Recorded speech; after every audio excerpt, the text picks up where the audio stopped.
Hey guys, EthDo here, and today I'm back with a very special video, as today, 1 year on from the start of the global pandemic and national lockdowns, I'll be sharing with you what I've been building on Minecraft during the past 12 months we've all spent stuck inside our homes.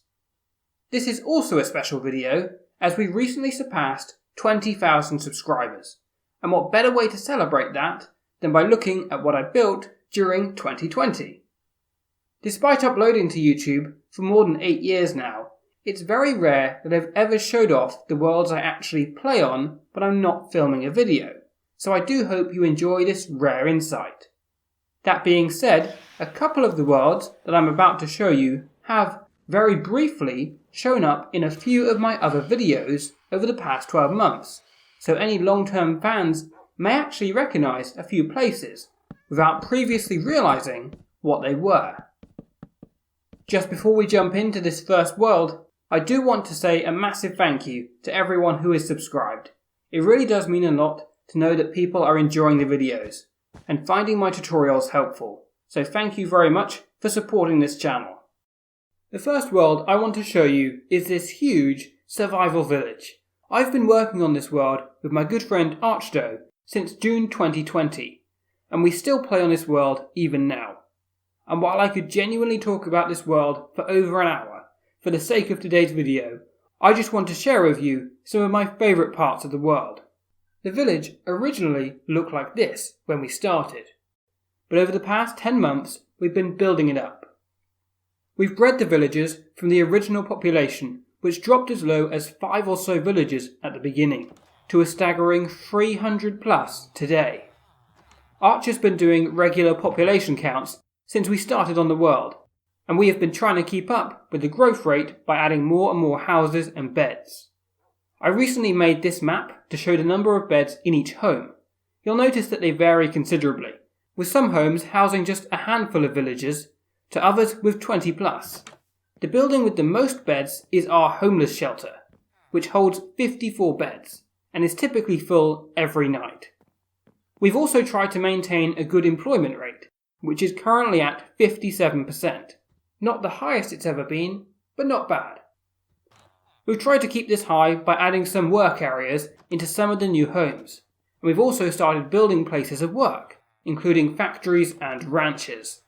Before I continue, if anyone is starting to wonder whether this really has been done in survival mode, here's a look at some of the statistics to prove its authenticity. As you can see, I've put in over 4.5 days of real time into this world in the past 10 months. I've traded with villagers more than 1,000 times and mined almost 9,000 stone. I've even crafted over 10,000 paper for trading with villagers, thanks to our automatic sugarcane farm. The Enderman in there, by the way, has been trapped there for at least 6 months now. We don't know entirely why, but it just won't despawn, so we've decided to keep it around. In all that time playing then, it's not unsurprising that a few pets have unfortunately been lost along the way. We've had all the varieties in this world: dogs, cats, parrots, even skeleton horses, which do spawn in survival for those of you who didn't know.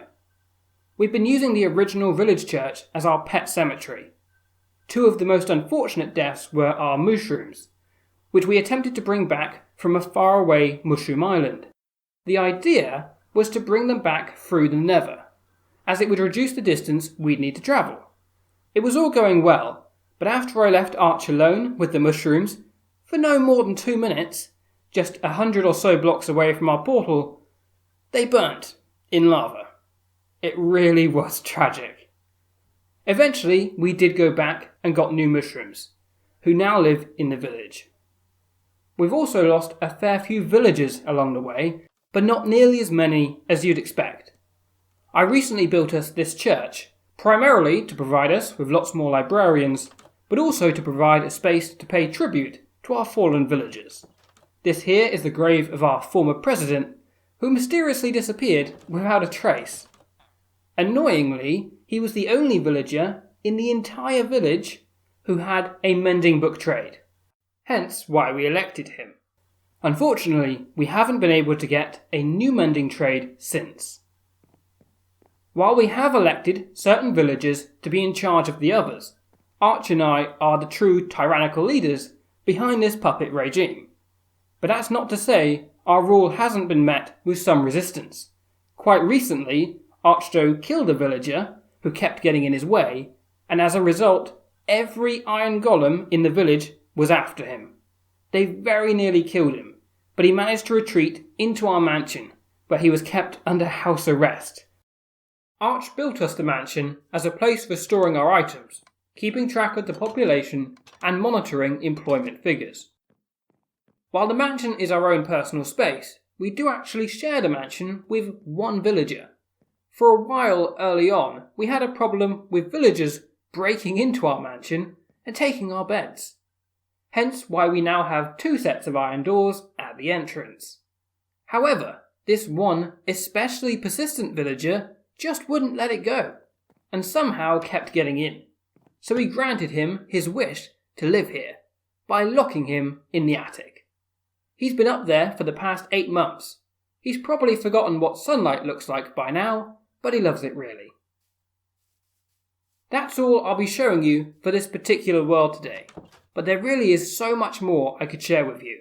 So do let me know in the comments if you'd like to see more of the village world in the future. I'd be more than happy to do some update videos as we add more to the build. And in case you're wondering how we've managed to breed so many villagers, I will be posting a tutorial next week all about how to breed villagers. A link to that video, once it's up, will be in the top right of your screen. While I may have finished talking about the village world for now, there are a few other worlds I've been working on in the past year that I still want to show you today. Another world I've spent considerable time on in the past year is this medieval creative build I've been working on with my girlfriend. The original idea was to build a big castle using the new blackstone bricks added in 1.16. I started by carving out the area for the castle using the /fill command, with the intention of building the castle into the hillside as to protect it from attacks. There's a working portcullis in the entranceway, and inside there's a throne room, kitchens, a chapel, and all of the other rooms you might expect in a yieldy castle. Not forgetting a dungeon, of course. Over time, we decided to build more around the castle, starting with a garden and some outposts scattered around the castle in strategic locations. I also started working on a village using the structure block. I'd never previously used structure blocks, so it was a real learning curve, but it ended up working out really well. Essentially, the structure block allows you to copy and paste blocks and buildings, so most of the villager houses were actually copied from elsewhere in the world, before personalising each one for variety. The structure block also came in handy for the farm, as I only needed to build one of these windmills. After building the first one, I copied and pasted it twice over, which, as you can imagine, was a huge time saver. I will be doing a tutorial video on how to use the structure blocks soon, so do keep an eye on your subscription feed for that. On the outskirts of the village, I also built a mine. This ravine just looked too perfect not to build in, so I added some minecarts and rails to make it look like a working mine. One of my favourite parts of this build is a working elevator I built into the mine. This would serve to transport the mined materials to the surface, and does actually work. When you step inside and click the button, the door will close and you and the lift will be hoisted to the surface. When you want to go back down, press the button again and it takes you down with it. This build was a real experiment that I wanted to play around with, to see whether I could make a moving structure using /fill. I've got to say I'm really pleased with how it's come out. Last but not least, a medieval kingdom wouldn't be complete without a jousting area. My girlfriend built this area herself and I absolutely love it. There's a viewing box for special guests and stands for the peasants. There's also a gazebo where the knights could don their armour and choose their lances. While the village world may have been the survival world I spent the most time on this past year, it was not the original quarantine survival world. That title belongs to this one, which I typically refer to as the pirate ship world. Essentially, this time last year, when things really hit the fan and I got sent home from work, this was the world I started with EthDo to pass the time, and it was an absolute blast. We had so much fun on this world. It really was a great escape from everything else going on outside. Arch built us this house where we lived with our 2 dogs, Arch's dog Ender, who literally never left the damn house, and my dog Storm, who went everywhere with me, right up until he died. Or at least we thought he did. Arch found him a week or so later in the woods, but by then I'd already replaced him with Siege, which was a little awkward. Unbelievably, this was not the only premature burial on this world, as we ended up doing the same thing with Arch's llama, only to find the llama alive and well no more than a minute after the burial. We also lived with 2 villagers, one of which was called Bran, named after the Game of Thrones character due to his fondness for climbing on the roof. Well, no doubt you can guess how that ended.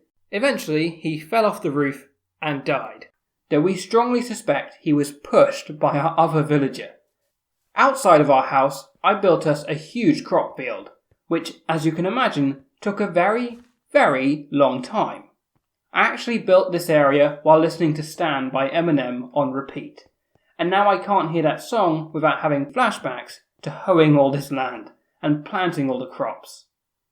We also built a castle up on the hillside for displaying our Ender Dragon egg. This provides a really nice view over the rest of the world, and of course the pirate ship below. The pirate ship was by far the hardest build of the past year. We based it off of the ship in the Minecraft Construction Handbook, but also made plenty of alterations and personal touches, mainly to make it feel more unique, and secondly because the instructions were much harder to read than we could be bothered with. This build was also the first time either of us had ever used scaffolding in survival, and now I can't live without it. One last world I want to show you today is this one here, which was my girlfriend's very first survival world. I created this world so that I could introduce her to the game and show her how to play it. Thankfully, she enjoyed playing it, and we've been working on this world together ever since. I let her build whatever she wanted for our house, and she quickly took a liking to quartz, so I spent an obscene amount of time going back and forth between the Nether to get enough of it. Much like the world I had with Arch, we did have some villager residents living with us, but they unfortunately met a similar fate. We went AFK for no more than 5 minutes. When we came back, they'd already been killed by zombies.